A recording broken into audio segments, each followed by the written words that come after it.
I hope you guys are good. So friends, आज की जो हमारी ईवीएस की क्लास होने वाली है, जिसमें हमने जो आपके सारे पोल्यूशन है उसको डिस्कस किया कि पोल्यूशन जो है वो क्या होता है, पोल्यूशन जो कितने प्रकार के होते हैं।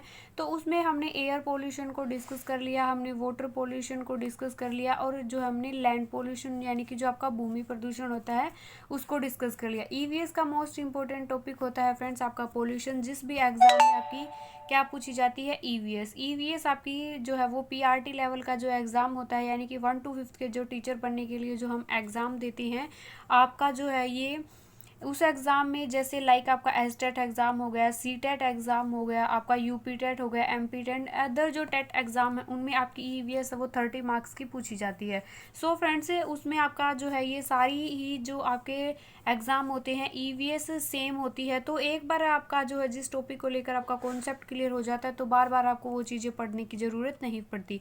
तो हम इसी वीडियो में अब आज जो है वो पोल्यूशन का पूरा कंप्लीट जो है वो चैप्टर हमने डिस्कस कर लिया है, उसके टाइप डिस्कस कर लिए, इससे किस किस तरीके से जो है वो मानव स्वास्थ्य पर और इन्वायरमेंट पर जो है वो पोल्यूशन का क्या इफेक्ट पड़ता है वो हमने डिस्कस किया। तो पोल्यूशन की हमने 2 3 4 वीडियो में हमने पूरे पोल्यूशन टॉपिक को जो है वो डिस्कस कर लिया, जिसमें हमने सारे पोल्यूशन अच्छी तरीके से उनके जो है इफेक्ट हमने अच्छी तरीके से उसके रोकथाम के उपाय जो है ये सारी चीज़ें पढ़ी। तो फ्रेंड्स, उन वीडियो को जरूर से जरूर देखें, क्योंकि ईवीएस आपका एस्टेट 2023 नाम से ईवीएस क्लासेस नाम से प्लेलिस्ट बना रखी है। आपको एस्टेट की बिल्कुल फ्री ऑफ कॉस्ट जो है वे आपको चीज़ें प्रोवाइड करवाई जा रही हैं।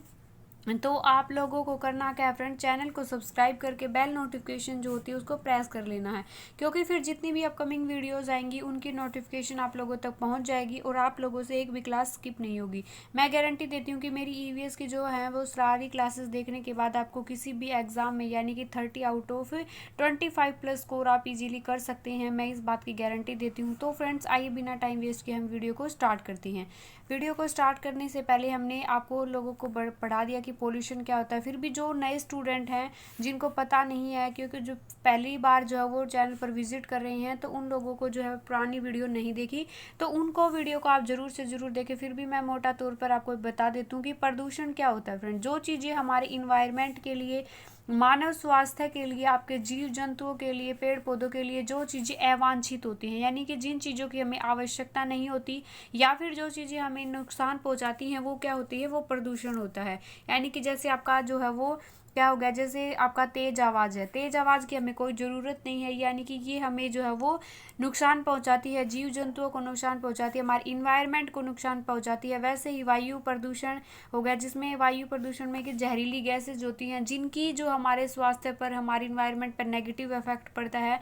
वैसे ही जल प्रदूषण, लैंड प्रदूषण का जो यानी कि जो चीज़ें पर्यावरण को दूषित करती हैं और जो है चीज़ें पर्यावरण को नुकसान पहुंचाती हैं, वो आपकी क्या होती हैं, वो पोल्यूशन होता है। वो आपका पोल्यूशन जो है वो फ्रेंड्स मुख्य तौर पर कितने प्रकार का होता है, आपका जो है वो वायु प्रदूषण हो गया, नेक्स्ट आपका जल प्रदूषण हो गया, और थर्ड है आपका भूमि प्रदूषण हो गया, और नेक्स्ट आपका जो है वो ध्वनि प्रदूषण हो गया। तो इनसे आपका जो है वो प्रीवियस ईयर एग्जाम उठाकर देख लो फ्रेंड्स, इस टॉपिक से 4 से 5 क्वेश्चन आप लोगों के बनने वाले हैं। तो काफ़ी मोस्ट इंपॉर्टेंट टॉपिक है। अब हम डिस्कस कर लेते हैं कि ध्वनि प्रदूषण क्या होता है। एक तो होती है साउंड, जिसे हम ध्वनि कहते हैं। तो ध्वनि जो है वो हम लोग खूब अच्छी तरीके से बोलते हैं, बातचीत करते हैं, कम्युनिकेशन करते हैं, मोबाइल्स फ़ोन पर भी जो हम यूज़ करते हैं, गाने सुनते हैं, तो यानी कि वो एक साउंड होती है जो एक लयबद्ध संगीत होता है। जो चीज़ें हमें अच्छी लगती हैं, यानी कि हमारे को जो है हमारे स्वास्थ्य को, हमारे इन्वायरमेंट को जो चीज़ें नुकसान नहीं पहुंचाती, वो चीज़ें हमारे लिए क्या होती है, वो साउंड होती है। लेकिन साउंड जब एक ऐसा रूप ले लेती है जो हमारे जो है कानों को अच्छा नहीं लगता, या फिर हमें फिजिकली जो है वो कष्ट देता है, या फिर हमारे इन्वायरमेंट पर नेगेटिव जो है उसका इफेक्ट पड़ता है, यानी कि 60 डेसिबल, यानी कि जो आपको ध्वनि प्रदूषण को मापने की इकाई है जिसको हम डेसिबल में मापते हैं। किसमें मापते हैं, डेसिबल में। तो फ्रेंड्स, ये क्या होगी, 60 डेसिबल तक की ध्वनि आप क्या कर सकते हैं, आप जो है वो एक सामान्य ध्वनि होती है जिसको हम सुन सकते हैं, जो हमें कानों को प्रिय लगती है, अच्छी लगती है। लेकिन इससे ऊपर की जब ध्वनि यानी कि हो जाती है, यानी कि 80 डेसिबल तक जब आपकी जो ध्वनि है वो पहुंच जाती है, तो यानी कि वो हमें क्या करती है, फिजिकली जो हमें कष्ट देने लगती है, यानी कि वो एक बन जाती है, शोर बन जाती है। और शोर जो है हमें बहुत सारी बीमारियों को जो है वो जन्म देता है, जैसे अनिद्रा हो गई। जैसे कि अब आपको देखना है कि शोर आपका परेशान कर, जब आपको शोर परेशान करता है तो ये शारीरिक और मनोवैज्ञानिक परेशानियां को जो है वो जन्म देता है। जैसे इससे आपका डिप्रेशन की, जो आपकी व्याकुलता की जो समस्या पैदा हो जाती है, जलन की डिग्री जो है वो बढ़ जाती है, तीव्रता और अवधि की जो आवृत्ति, यानी कि आपको बहरेपन की जो है स्थिति आपको दिखाई देने लगती है, कि आपको सुनने में प्रॉब्लम होती है, कम्युनिकेशन में आप लोगों को परेशानी होती है। जैसे आपको चिढ़ होने लगेगी, चिढ़ यानी कि आप जो है वो चिड़चिड़ापन महसूस करेंगे, उत्तेजित हो उठेंगे, बार बार गुस्सा आएगा आपको, जो है वो कि निराशा हो जाएगी। ये किसके कारण होता है फ्रेंड्स? ये होता है आपको शोर के कारण। नेक्स्ट व्याकुलता जो वो क्या होती है फ्रेंड्स? शोर के कारण आप जो है ध्यान केंद्रित कर, यानी कि एक चीज पर आप कॉन्सेंट्रेट नहीं कर पाते, चीजों को और किसी काम को पूरा करने में आपको कठिनाई महसूस होती है, क्योंकि आप में क्या होती है, व्याकुलता जो है वो बढ़ जाती है। किसकी वजह से? शोर की वजह से। यानी कि यहाँ पर जो है ये एक लड़की है, वो शोर की वजह से क्या है, काफ़ी परेशान है, यानी कि वो अपने कार्य जो है वो अपना जो काम है उसको पूरा नहीं कर पाती, यानी कि ये शोर से जो है वो प्रभावित है। नेक्स्ट है तनाव की समस्या जो बढ़ जाती है, तनावग्रस्त, चिंतित हो जो उठता है व्यक्ति, डिप्रेशन में चला जाता है, किसके कारण? शोर के कारण। नेक्स्ट है अनिद्रा जैसी, यानी कि आपको जो है वो स्लीपिंग में जो वो प्रॉब्लम आ सकती है, आपको नींद नहीं आएगी, आपको जो है वो क्या होगा, सोने में जो है वो कठिनाई आएगी, आप एक अच्छी नींद नहीं ले पाएंगे। अच्छी नहीं नींद नहीं ले पाएंगे तो आप जो है वो अच्छा काम नहीं कर पाएंगे, अपना 100% चीज़ों को नहीं दे पाएंगे। नेक्स्ट है असहजता हो जाएगी आपको, यानी कि शोर के कारण शारीरिक परेशानियों का अनुभव करना, जैसे सिर दर्द होना, उल्टी आना, मांसपेशियों में जो है अकड़न महसूस करना, तनाव महसूस करना। तो इस टाइप की जो बीमारियां वो किस वजह से होती हैं? आपकी शोर की वजह से होती है। यानी कि शोर से बचने या कम करने के लिए शोर के स्रोतों की पहचान, यानी कि किस किस वजह से आपका जो है वो शोर होता है, किस कौन कौन से जो ऐसे स्रोत हैं जो आपको शोर जो है वो पैदा करते हैं। जैसे कि आपका क्या होते हैं, जो वायुयान जो है उड़ते हैं, ये आपको काफ़ी शोर करते हैं। फैक्ट्रियों की वजह से, नगरीकरण की वजह से जो है ये क्या होता है, ध्वनि प्रदूषण जो है क्या होता है। अब हम पढ़ेंगे कि ध्वनि प्रदूषण, मैंने मोटा मोटी तौर पर आपको इंट्रोड्यूस करवा दिया कि ध्वनि प्रदूषण जो वो क्या होता है, कि ध्वनि का जो अवांछित होना, यानी कि जो चीज़ें हमारे लिए जो है वो सूटेबल नहीं होती, जो चीज़ें हमें परेशान करती हैं, जो चीज़ें हमें विचलित करती हैं, और मनुष्य को और या फिर आपके जीव जंतु हो गए, जानवरों को जो असुविधा, यानी कि अनकंफर्टेबल जो चीज़ें फील कराती हैं, जो आपको आवाज़ है वो आपको जो है वो अच्छी नहीं लगती, आपके लिए कष्ट पैदा कर रही है, तो वो चीज़ें आपकी क्या होंगी, ध्वनि प्रदूषण होगी। यह वन्य जीव को और उनके संचार प्रवास पैटर्न को, भोजन की आदत में हस्तक्षेप करती है, यानी कि इसका जो इफेक्ट है वो मानव जीवन पर भी पड़ता है, और आपका किस पे पड़ता है, आपका पड़ता है पेड़ पौधों पर भी पड़ता है, और वन्य जीव, यानी कि जो औद्योगिकरण है, नगरीकरण है, आपकी जो जनसंख्या है वो काफ़ी तेज़ी से जो है वो बढ़ रही है, और उस जनसंख्या की वजह से आपकी जो है वो क्या बढ़ रही है, वाहनों की जो संख्या है वो बढ़ रही है, यानी कि ध्वनि प्रदूषण के कारण किस किस वजह से आपकी जो है वो ध्वनि प्रदूषण होती है, मोटर वाहनों की वजह से, फैक्ट्रियों की वजह से, औद्योगिकरण की वजह से जो आपकी ध्वनि प्रदूषण है वो बढ़ रही है। और सबसे ज़्यादा जो है मानवीय गतिविधियाँ जो ध्वनि प्रदूषण का कारण बनती हैं, यानी कि मनुष्य जो है अपनी इच्छाओं को पूरा करने के लिए, अपने आप को जो है लेवल को ऊंचा उठाने के लिए, अपना पेट भरने के लिए क्या करता है, काम करता है। काम करेगा तो जो ध्वनि प्रदूषण होगा, फैक्ट्रियों में काम करेगा, और इसका सबसे ज़्यादा प्रभाव विशेष रूप से छोटे बच्चों और बुजुर्गों पर पड़ता है। जानवरों द्वारा अनुभव की जाने वाली असुविधाएं भी आप लोगों ने देखी होगी, यानी कि ध्वनि प्रदूषण का सबसे ज़्यादा इफेक्ट किस पर पड़ता है, हम घरेलू उपकरण जो यूज़ करते हैं, जैसे ड्रिल मशीन हो गई, इससे भी आपका जो है शोर उत्पन्न होता है। तो औद्योगिक रूप से जो आपको कुछ जो है, यानी कि जो ऐसे उपकरण होते हैं, जैसे CNC गतिविधियाँ हो गई, आपके औद्योगिक प्रक्रियाएं, मशीनरी प्रक्रियाएं आदि शोर पैदा कर सकती हैं। और इसके अलावा जो औद्योगिक प्रक्रियाएं होती हैं, जो कर्मचारियों को जो है वो असुरक्षा का अनुभव कराती है, जैसे लाउड स्पीकर हो गए, मनोरंजन से संबंधित आपकी जो गतिविधियाँ होती हैं, जो शादी में, आपको पार्टी में, फंक्शन में आप लोगों ने देखा होगा, तेज तेज संगीत बजाते हैं, आतिशबाजी करते हैं, पटाखों का शोर जो होता है, ये सारी चीज़ें क्या होती है, गतिविधियाँ जब लंबे समय तक चलती हैं, यानी कि तेज आवाज़ के कारण संपर्क में आप ज़्यादा दिनों तक रहते हैं या ज़्यादा टाइम तक रहते हैं, तो आपको सुनने की समस्या जो वो आ सकती है। स्वास्थ्य से संबंधित भी आपको बीमारियाँ हो सकती है, बहरेपन की आपको समस्या हो सकती है। नेक्स्ट है शहरीकरण, यानी कि जो आपका शहरों का जो इन्वायरमेंट है, इमारतों और सड़कों के निर्माण के सहित बढ़ता हुआ जो शहरीकरण है वो ध्वनि प्रदूषण में काफ़ी इंपॉर्टेंट रोल प्ले करता है। काफ़ी मोस्ट इम्पोर्टेंट है कि ध्वनि प्रदूषण में आपका शहरीकरण है, इसका काफ़ी ज़्यादा इफेक्ट पड़ता है। वन्य जीवों पर इसका काफ़ी बुरा प्रभाव पड़ता है। उनकी जो स्पीसीज हैं, जो प्रजातियां हैं वो नष्ट हो रही हैं इस टाइप की जो प्रदूषण की वजह से। तो आपकी जो है इस टाइप का जो व्यवहार है इसे हमें बदलने की ज़रूरत है। औद्योगिकरण को में भी हमें जो है वो वन्य जीवों का और मानव स्वास्थ्य का जो चीज़ें हमें अफेक्ट करती हैं उन चीज़ों का ध्यान रखना चाहिए। प्राकृतिक आपदाएं यानी कि नेचुरल भी कुछ चीज़ें ऐसी होती हैं, जैसे आपका भूकंप हो गया, तूफान हो गया, ज्वालामुखी विस्फोट हो गए, जो बवंडर आंधियाँ उड़ती हैं, वो आपकी प्राकृतिक आपदाएं। जो तेज़ गड़गड़ाहट वाली आवाज़ होती हैं, जैसे पहाड़ों का जो लैंडस्लाइडिंग जो होती है, यानी कि इनकी वजह से भी क्या आपका होता है, ध्वनि प्रदूषण होता है। यानी कि प्राकृतिक आपदाओं से आप भी आपका क्वेश्चन बना है कि क्या प्राकृतिक आपदाओं से आपका ध्वनि प्रदूषण होता है, तो बिल्कुल डेफिनेटली होता है। इसकी वजह से भी आपका क्या होता है, यानी कि प्राकृतिक आपदाओं की वजह से भी आपका जो है वो शोर जो है वो बढ़ता है।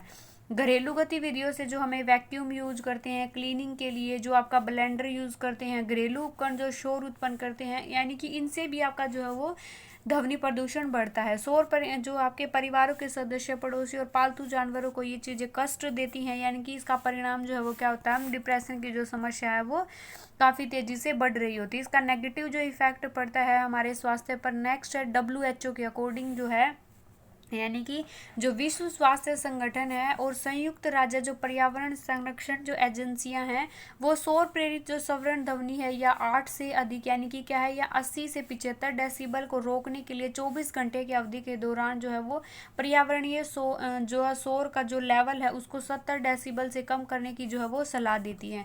यानी कि WHO के अकॉर्डिंग और जो आपकी राज्य पर्यावरण संरक्षण जो एजेंसियां हैं उनके द्वारा कहा गया कि हमें जो है वो शोर का जो लेवल है उसको 70 डेसिबल से जो है वो ज़्यादा नहीं बढ़ाना चाहिए।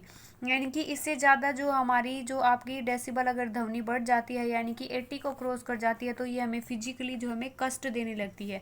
आपके घरेलू जो उपकरण है जो कितने लाउडी हैं, आप लोगों को इस बात का ध्यान रखना चाहिए, क्योंकि आपको जो है कि बच्चे को प्रिपेयर करना है, तो यानी कि आपको घरेलू चीज़ों से उसे अवगत करवाना चाहिए कि इससे एग्जाम में आपका क्वेश्चन बना है, यानी कि कौन कौन सी चीज़ें आपकी जो है कितने डेसिबल का जो है शोर उत्पन्न करती है। ये चीज़ें आपको जो है पता होनी चाहिए। क्वेश्चन इससे एग्जाम में बिल्कुल बनता है। एस्टेट एग्जाम में 2019 में आपका बना था कि सोने के लिए जो है वो कितने डेसिबल की जो ध्वनि है एक सोने वाले कमरे में जो है वो अप्रोप्रिएट है, सही है। तो आप लोगों को ये सारी चीज़ें हैं फ्रेंड्स, इनसे एग्जाम में क्वेश्चन बनता है, ये सारी चीज़ें आपको समझनी चाहिए। 32 से 80 डेसिबल के जो बीच का जो शोर है, यानी कि रेफ्रिजरेटर और हमारा जो एयर कंडीशनर की जो इकाई होती है इसके बीच इसका जो है वो क्या रहता है, आपकी जो है वो ध्वनि प्रदूषण यहाँ का रहता है। 56 से डेसिबल के बीच, यानी कि वैक्यूम क्लीनर और जो ब्लेंडर होते हैं जो हम घरों में साफ सफाई के लिए यूज़ करते हैं, उनका जो है 56 डेसिबल से क्या करती है, ध्वनि जो है वो क्रॉस कर जाती है। तो एग्जाम में ये क्वेश्चन बनते हैं आपका 47 से आपका 65 डेसिबल तक, जो आपकी क्या है वॉशिंग मशीन और जो डिश वॉशर होते हैं इसका जो आपका ध्वनि प्रदूषण जो है इतने डेसिबल तक का ध्वनि जो प्रदूषण है ये करते हैं। वॉशिंग मशीन आपका जो है क्या करती है 75 से 65 तक का। नेक्स्ट है जो बिल्डिंग में जो अलार्म्स होते हैं वो क्या करते हैं, जो अलार्म होते हैं, यानी कि जो हम अलार्म लगाते हैं किसी भी, जो आपके डोरबेल हो गई, इन ये सारी चीज़ें हैं आपकी 85 से जो है वो आपकी 110 डेसिबल तक की जो है शोर उत्पन्न करती हैं। तो ये चीज़ें आप लोगों को याद करनी है अच्छी तरीके से। अब से जो है आपका क्या होम थिएटर जो है वो क्या होंगे, जो साउंड बार हो गए, इसमें क्या होता है आपका 100 डेसिबल से, यानी कि जो 80 डेसिबल को क्रॉस कर देती है ये चीज़ें हमारे लिए काफ़ी कष्टदायक होती हैं। इससे ज़्यादा 80 डेसिबल से ज़्यादा जो शोर वाली जो चीज़ें होती हैं उसे क्या करना चाहिए, हमें हटा देना चाहिए या फिर उनका कम से कम जो है वो यूज़ करना चाहिए। ध्वनि प्रदूषण के संदर्भ में ये ध्यान रखना कि 70 डेसिबल से अधिक शोर के स्तर को लंबे समय तक अगर हम सुनते हैं या फिर उसके साथ रहते हैं, उसके पास रहते हैं, या फिर आप 85 डेसिबल से अधिक शोर का जो लेवल है वो कुछ घंटों तक उसके साथ रहते हैं, तो ये खतरनाक हो सकता है। यानी कि 80 डेसिबल का स्तर वाले जगह पर हमें ज़्यादा टाइम पर जो वो नहीं रहना चाहिए, ज़्यादा टाइम तक उसके संपर्क में नहीं रहना चाहिए। जो 100 डेसिबल के ऊपर का जो स्तर है वो तेज़ी से सुनने की हानि को पैदा करता है, यानी कि बहरेपन की जो समस्या है उसको पैदा करता है। तो आप लोगों को इन चीज़ों का जो ध्यान रखना चाहिए, डेली लाइफ में भी इन चीज़ों का जो हम यूज़ करते हैं तो भी हमें पता होना चाहिए कि इससे क्या है, शोर जो है वो किस किस से संबंधित होता है, यानी कि इसके रोकथाम के जो आप क्या क्या का जो है वो उपाय कर सकते हैं। तो किस जो आपका डेसिबल मॉनिटर है, इनको चीज़ों को जो अच्छा जो आपको एक ये पढ़ने हैं, ये जो आपकी टेबल है, सोने वाले क्षेत्र में शोर का जो स्तर है वो, यानी कि सोने वाले जो स्तर है क्या होना चाहिए, आपका 35 डेसिबल तक का जो है वो शोर होना चाहिए। उससे ज़्यादा शोर है वो सोने वाले कमरे में ठीक नहीं है, अप्रोप्रिएट नहीं है। यानी कि एक ये मेजरमेंट की यूनिट है कि इस डेसिबल से ज़्यादा आपका शोर होगा तो सोने वाले कमरे में वो है एक डेंजरेबल साबित हो सकता है। इसके नीचे रखा जाना चाहिए, इसके ऊपर जो है वो नहीं होना चाहिए। नेक्स्ट, रिहायशी इलाके में शोर का जो लेवल है वो क्या होना चाहिए, आपका जो है वो 45 से क्या होना चाहिए 50 तक जो है आप इसका जो है इसके नीचे रख सकते हैं। इससे ज़्यादा आपको जो है वो इन चीज का लेवल जो है वो नहीं बढ़ने देना चाहिए। रिहायशी इलाके वो होते हैं फ्रेंड जहाँ पर हम निवास करते हैं या फिर हम रहते हैं। नेक्स्ट है कार्य क्षेत्र का जो शोर होता है, यानी कि कंस्ट्रक्ट वगैरह का जो काम होता है वो 55 डेसिबल से ज़्यादा हमें इन चीज़ों का जो है वो यूज़ नहीं करना चाहिए, इससे ज़्यादा शोर को वो नहीं बढ़ने देना चाहिए। नेक्स्ट है जो मनुष्य है वो आमतौर पर कई बार एग्जाम में क्वेश्चन बना है कि 20,000 जो वो हर्ट्ज के बीच की ध्वनि 20 से लेकर 20,000 हर्ट्ज की ध्वनि जो है वो सुन सकते हैं जो हम मनुष्य होते हैं।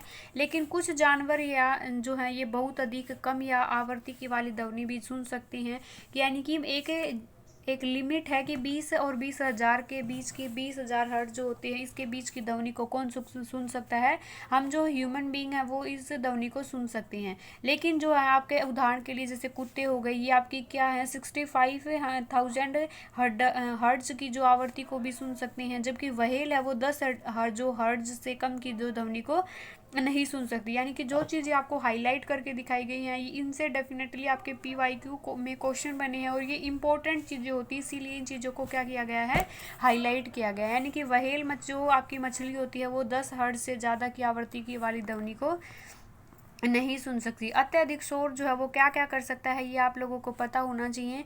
तो यानी कि वो हमारे शरीर पर जो है, मनुष्य पर, जानवरों पर, वन्य जीव पर एक नेगेटिव जो इफेक्ट डालता है। इससे ढेर सारी चिड़चिड़ापन हो गया, अनिद्रा हो गई, बहरापन हो गया, सुनने में समस्या हो गई, जी मितलाना, उल्टी, सिर दर्द, चक्कर आना, इस टाइप की BP, ब्लड प्रेशर की जो समस्याएं, ये सारी चीज़ें किसकी वजह से, हम ध्वनि प्रदूषण की वजह से देखने को मिलती हैं। समग्र जो पारिस्थितिकी तंत्र है अत्यधिक शोर से जो है इसमें जो है वो काफ़ी समस्याएं पैदा होती हैं। सो फ्रेंड्स, ये हमने डिस्कस किया आपका जो है ध्वनि प्रदूषण के जो है वो क्या कौन कौन से हैं, किसका वजह से जो आपका ध्वनि प्रदूषण बढ़ता है, क्या इसके रोकथाम के उपाय हैं, इसका जो है इन्वायरमेंट पर और ह्यूमन बीइंग पर क्या अफेक्ट पड़ता है।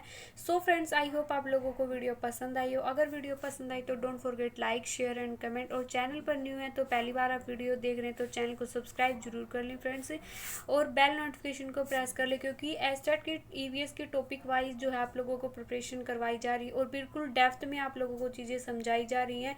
इतना ही आप लोगों को पेड नोट्स में, पेड क्लासेस में मिलता है, और वो सारी चीज़ें आपको फ्री ऑफ कॉस्ट जब दी जा रही हैं तो आप में को करना क्या है, एक चैनल को सब्सक्राइब ही तो करना है फ्रेंड्स। तो आई होप आपने सब्सक्राइब कर दिया होगा। Bye bye everyone.